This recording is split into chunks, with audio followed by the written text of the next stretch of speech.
Alléluia. Seigneur, nous te disons merci et nous te rendons grâce. Tes œuvres sont glorieuses et tes bienfaits sont manifestes au milieu de ton peuple.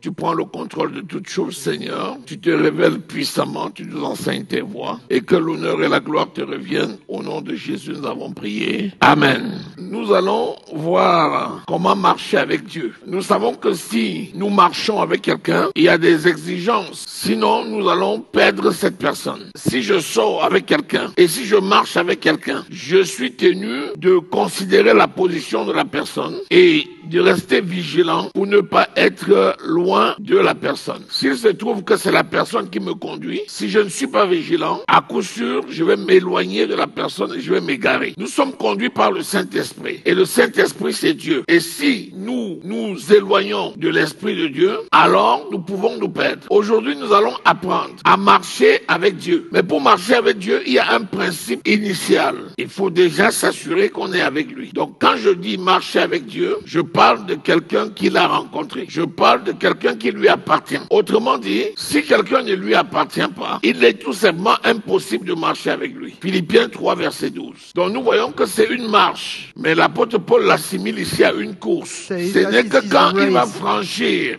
la ligne d'arrivée que je pourrais dire j'ai gagné ma course. Nous courons avec Christ. Mais si quelqu'un n'a pas l'esprit de Christ, il ne lui appartient pas. Vous avez déjà vu le handisport et vous avez déjà vu la course entre quelqu'un qui voit, les non-voyants qui sont accompagnés par les valides. Rappelez-vous, lorsque la course a commencé, le non-voyant doit appartenir à un voyant. Et lorsque le non-voyant est couplé à un voyant et qu'on commence la course, le non-voyant est obligé de voir le voyant et de suivre le voyant pour courir selon les règles et traverser la ligne d'arrivée. Ah, c'est une belle image. Physiquement, le non-voyant ne voit pas. Mais psychiquement, le non-voyant voit le voyant qui l'accompagne. Quand on donne le départ, si le non-voyant n'a pas l'esprit du voyant, il ne lui appartient pas. Et le couple-là ne peut donc pas courir. C'est la relation qui nous lie à Christ. Si tu n'as pas l'esprit de Christ, tu ne lui appartiens pas. Mais si tu as l'esprit de Christ, tu vas courir ta course avec Christ. Philippiens 3, verset 12. Alléluia. Donc ce n'est pas que j'ai déjà remporté le prix ou que j'ai déjà atteint la perfection. Mais je cours pour tâcher de la saisir. Puisque moi aussi, j'ai été saisi par Jésus-Christ. J'ai été saisi par Jésus et je cours avec Jésus pour remporter le prix de la vocation qui est en Jésus. Alléluia. Nous allons lever un équivoque.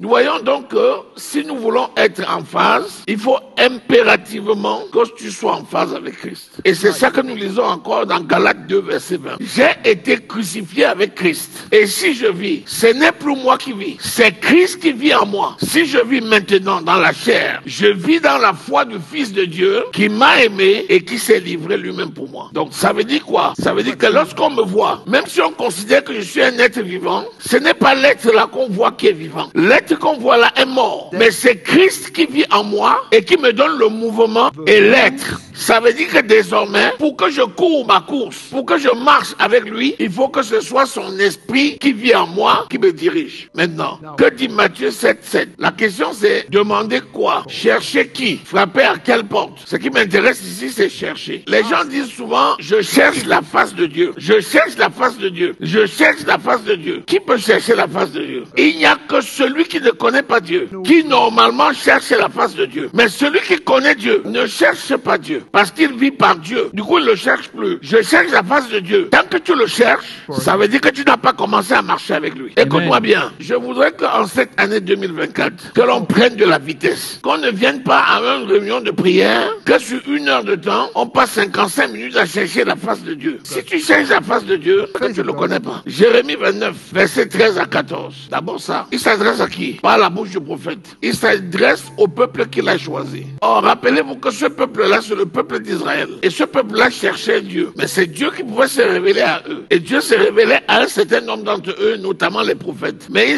il n'habitait pas en eux. Et la seule façon pour ce peuple de survivre, c'était de le chercher chaque jour. Parce qu'il se tenait devant eux pour que le peuple le suive. Et quand le peuple refusait de le suivre, le peuple le refusait. Alors il dit à ce peuple-là, vous me chercherez et vous me trouverez si vous me cherchez de tout votre cœur. Maintenant, si tu cherches le matériel ou Oui, c'est valable. Je cherche le travail, je cherche quelque chose. Si je cherche de tout mon cœur, je trouverai. Mais pourquoi je le cherche de tout mon cœur pour trouver? Parce que dans mon cœur vit Dieu. C'est pourquoi, par l'Esprit de Dieu qui vit en moi, je peux tout trouver, je peux tout recevoir, je peux tout faire. Mais ce n'est pas Dieu que je cherche. Je ne cherche pas Dieu. Parce que nous, en Christ, nous l'avons déjà trouvé. Je ne cherche plus Dieu. Je l'ai trouvé. Il vit en moi. Donc, je ne passe plus le temps à chercher Dieu. On dit, oh, Saint-Esprit, viens à moi. C'est une erreur grave. C'est une immaturité complète. Parce qu'il vit en toi. Si tu lui dis, manifeste ta puissance, c'est autre chose. Si tu dis, révèle ta toute puissance, c'est autre chose. Mais quand on dit, on va maintenant invoquer le Saint-Esprit pour qu'il vienne en nous, c'est pas vrai. Il habite en nous. Donc, si tu commences à invoquer chaque fois le Saint-Esprit de venir en toi, ça veut dire que tu ne sais pas qu'il vit en toi. Est-ce que quelqu'un reçoit quelque chose? Ésaïe 55, versets 6 et 7. Voilà. Donc, si tu as dit de retourner, ça veut dire que tu l'as quitté. Alléluia. Si tu dois retourner à lui, ça veut dire que tu l'avais quitté. Donc, soit tu es toujours en train de chercher Jésus parce que tu sais bien que tu l'as abandonné, mais si tu lui appartiens, alors il demeure éternellement en toi. Tu ne peux pas le chercher. Mais si tu t'es retiré de lui et tu te rends compte que tu t'es retiré de lui et que tu reviens, dans ce cas c'est valable. Et tu cries à lui à nouveau. Alléluia. Donc, attention, tu ne peux pas être un enfant de Dieu et tu vis chaque jour comme un païen. Bon, ou alors tu es un faux enfant de Dieu. Parce que tu vois quelqu'un qui vient à l'église, mais c'est pas un enfant de Dieu. C'est pas tous ceux qui fréquentent l'église qui sont des enfants de Dieu. Il y a des gens qui fréquentent l'église, mais c'est même des païens. On espère seulement qu'en fréquentant l'église un jour, ils peuvent se donner au Seigneur. Ça, c'est valable pour les délinquants qui sont dans l'église par suivisme, qui n'ont pas la crainte de l'Éternel, qui ne sont pas nés de nouveau. Parce que je te rappelle, beaucoup de gens dans les églises ne sont pas nés de nouveau. Des gens sont dans l'église, mais ils ne sont pas nés de nouveau. Les gens sont assis dans l'église, mais c'est des païens. Ceux-là, ça peut s'appliquer à eux. Mais un enfant de Dieu authentique, qui craint Dieu, ne cherche pas Dieu. Donc je le dis parce que large est la voie qui mène en enfer. Resserrée est la voie qui mène au